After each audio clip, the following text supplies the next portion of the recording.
नमस्कार दोस्तों, स्वागत है आप सभी का आपके अपने YouTube channel GK by Sunil sir में। दोस्तों, आज आप सभी के लिए यहाँ पर आर्मी जीडी रैली भर्ती में पहले पूछा गया एक क्वेश्चन पेपर है और उस क्वेश्चन पेपर के कुछ जीके और साइंस के क्वेश्चन यहाँ हम हल करते हैं और देखते हैं यहाँ पर कैसे कैसे क्वेश्चन हैं जो एग्जाम में पूछे जाते हैं। दोस्तों, अगर आप तैयारी कर रहे हैं army GD, clerk, technical, tradesmen, SSC GD, railway group D और राजस्थान पुलिस एसआई या फिर अन्य आयोजित होने वाले जो एग्जाम है उनकी तैयारी अगर आप कर रहे हैं तो ये क्वेश्चन आपके लिए वरदान साबित होंगे।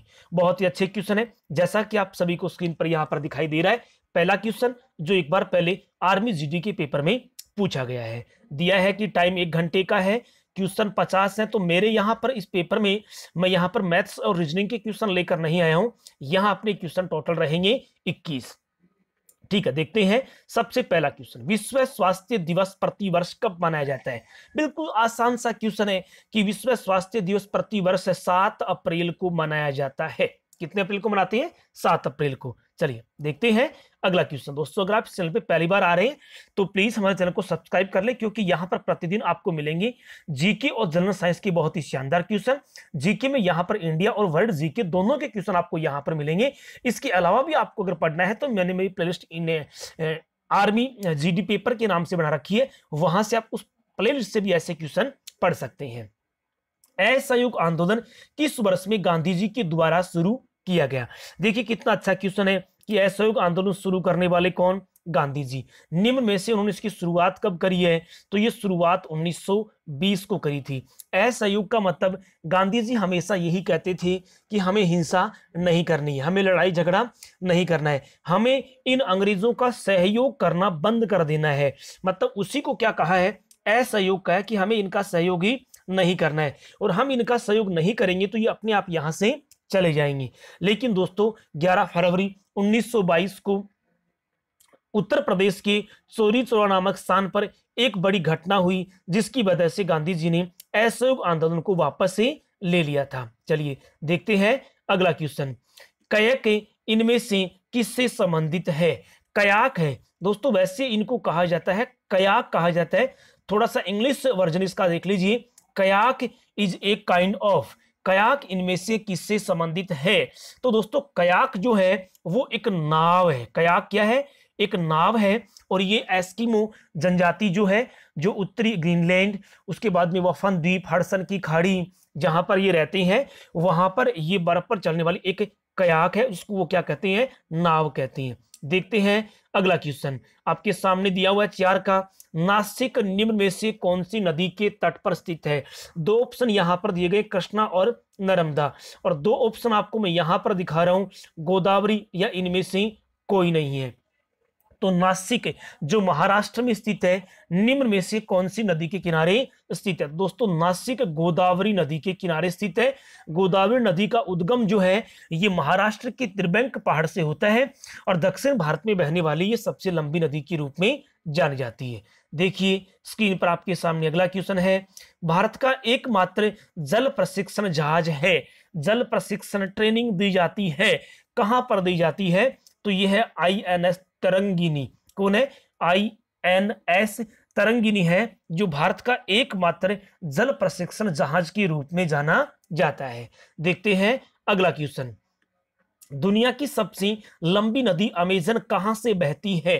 कि दुनिया की सबसे लंबी नदी तो हम इसको नहीं कह सकते, लेकिन देखिए लॉन्गेस्ट और लार्जेस्ट में फर्क होता है। यहां पर पूछा गया कि दुनिया की सबसे लंबी नदी नहीं, दुनिया की सबसे बड़ी नदी कौन है? अमेजन।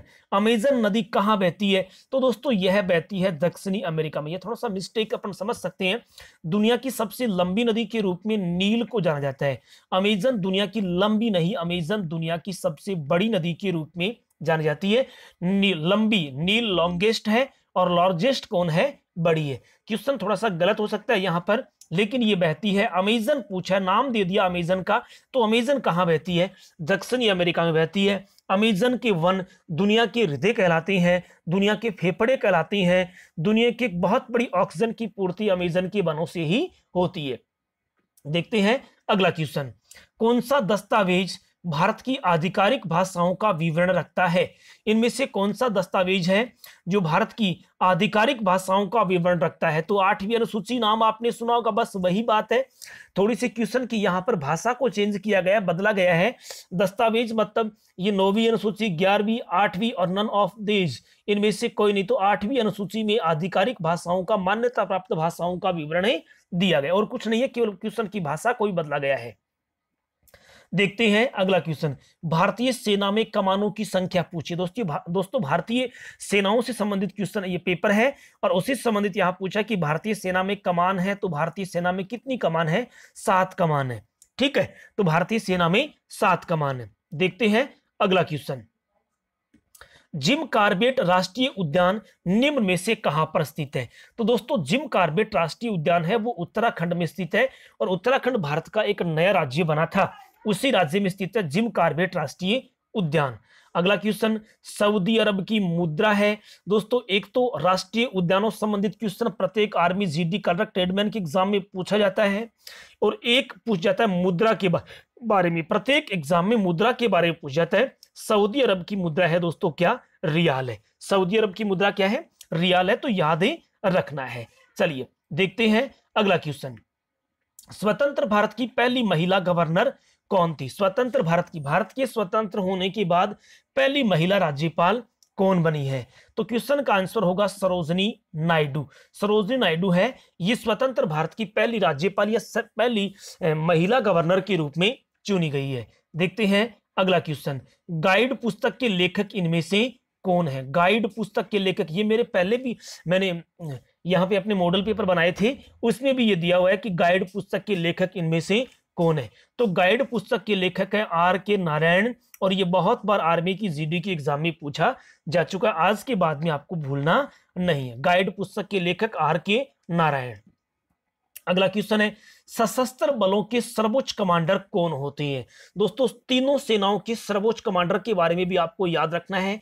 सेनाओं में जो रैंक होती है, जो थल सेना में, जल सेना में, वायु सेना में जो रैंकिंग होती है, उनसे संबंधित भी कभी कभी एग्जाम में क्वेश्चन पूछे जाते हैं। तो कम से कम 8 से 10 रैंक भी आपको यहां पर याद करनी है। सशस्त्र बल के सर्वोच्च कमांडर कौन होते हैं? तो सशस्त्र बल के सर्वोच्च कमांडर कौन होते हैं? राष्ट्रपति। ये क्वेश्चन ऐसे भी आ सकता है कि तीनों सेनाओं का सेनापति कौन होता है? तो कौन होता है? राष्ट्रपति। सशस्त्र बल मतलब थल सेना, जल सेना और वायु सेना, इन सभी का जो कमांडर है वो कौन होता है? राष्ट्रपति होता है। देखते हैं अगला क्वेश्चन। पानीपत की पहली लड़ाई किन के बीच लड़ी गई थी? कि पानीपत का जो पहला युद्ध है वो इनमें से किन के बीच लड़ा गया था? तो ये बाबर और इब्राहिम लोदी के बीच लड़ा गया था। इंग्लिश वर्जन भी है और हिंदी वर्जन भी यहां पर दिया गया है। आप मुझे कमेंट बॉक्स में जरूर बताएंगे कि पानीपत की पहली लड़ाई कब हुई थी। ये मैं आपसे पूछ रहा हूं, आप मुझे कमेंट बॉक्स में जरूर बताएंगे। ये क्वेश्चन और पढ़ाने का तरीका कैसा है मुझे जरूर कमेंट बॉक्स में बताएं। और साथ ही दोस्तों अगर आप मेरे चैनल पे पहली बार आ रहे हैं तो प्लीज हमारे चैनल को सब्सक्राइब कर लें, क्योंकि आपको यहाँ पर मिलेंगे जीके और जनरल साइंस के बहुत ही शानदार क्वेश्चन। इसी के साथ दोस्तों अगर आप और भी मॉडल पेपर पढ़ना चाहते हैं तो आप मेरी प्लेलिस्ट से पढ़ सकते हैं। तो ये क्वेश्चन इसका कब लड़ा गया, इसका आंसर आपको मुझे देना है। देखते हैं अगला क्वेश्चन।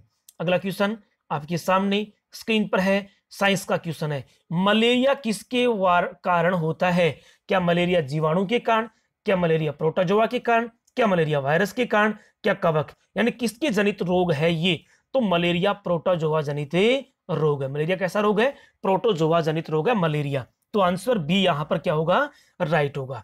देखते हैं अगला साइंस का क्वेश्चन। बांझ विरोधी विटामिन का नाम बताइए। तो कौन है? Vitamin E. विटामिन ई बांझ विरोधी विटामिन है। विटामिन ई आंसर यहां पे बिल्कुल राइट होगा। और दोस्तों आर्मी की प्रत्येक एग्जाम में विटामिन से संबंधित 100% क्वेश्चन पूछा जाता है। 100% क्वेश्चन विटामिन से संबंधित पूछ जाता है। अब की बार बिल्कुल आपको यहां पर याद कर लेना है। देखते हैं अगला क्वेश्चन। कार्य बल और विस्थापन के बीच का संबंध बताइए। कि कार्य बल और विस्थापन के बीच का संबंध क्या है? तो दोस्तों ये W बराबर F गुणा S। आंसर यहां पे ए बिल्कुल क्या होगा? राइट होगा। दोस्तों आप निश्चित रूप से अगर लगे रहे, तैयारी करते रहे तो आप फौजी बन जाएंगे। और मैं ईश्वर से यही दुआ करता हूं कि आप जरूर फौजी बने और देश की सेवा में अपना योगदान दें। कौन सा रसायन पौधों से प्राप्त होता है? इनमें से कौन सा रसायन है जो पौधों से प्राप्त होता है? कुनेन, एस्पिरिन, इंसुलिन, इनमें से कोई नहीं। आंसर दोस्तों क्या होगा? तो कुनेन जो है ये पौधों से प्राप्त होने वाला एक रसायन है। आंसर ए बिल्कुल यहां पर क्या होगा? राइट होगा। देखते हैं अगला क्वेश्चन। सिस्मोग्राफ से क्या मापा जाता है? सिस्मोग्राफ से दोस्तों भूकंप मापने का एक यंत्र है। भूकंप की तीव्रता को मापने का यंत्र क्या है? सिस्मोग्राफ है। भूकंप का अध्ययन दोस्तों क्या कहलाता है? तो भूकंप का अध्ययन सिस्मोलॉजी कहलाता है। क्या कहलाता है? सिस्मोलॉजी। भूकंप का अध्ययन सिस्मोलॉजी के नाम से जाना जाता है। भूकंप से संबंधित क्वेश्चन भी दोस्तों लगभग जीडी के एग्जाम में पूछा जाता है। अगला क्वेश्चन और लास्ट क्वेश्चन है, कौन सी गैस सोडा को तैयार करने में इस्तेमाल की जाती है? इनमें से कौन सी गैस है जो सोडा बनाने में काम में ली जाती है? तो दोस्तों उसका आंसर होगा carbon dioxide. Carbon dioxide gas जो है आंसर बी सोडा बनाने के इस्तेमाल में ली जाती है। तो दोस्तों ये क्वेश्चन आपको कैसे लगे मुझे आप कमेंट बॉक्स में रिप्लाई जरूर करेंगे, और हम यहां पर किस प्रकार का सुधार करें, कैसे क्वेश्चन लेकर आए मुझे आप कमेंट बॉक्स में जरूर बताएं। क्वेश्चन आपको कैसे लगे मुझे आप कमेंट बॉक्स में जरूर बताएं।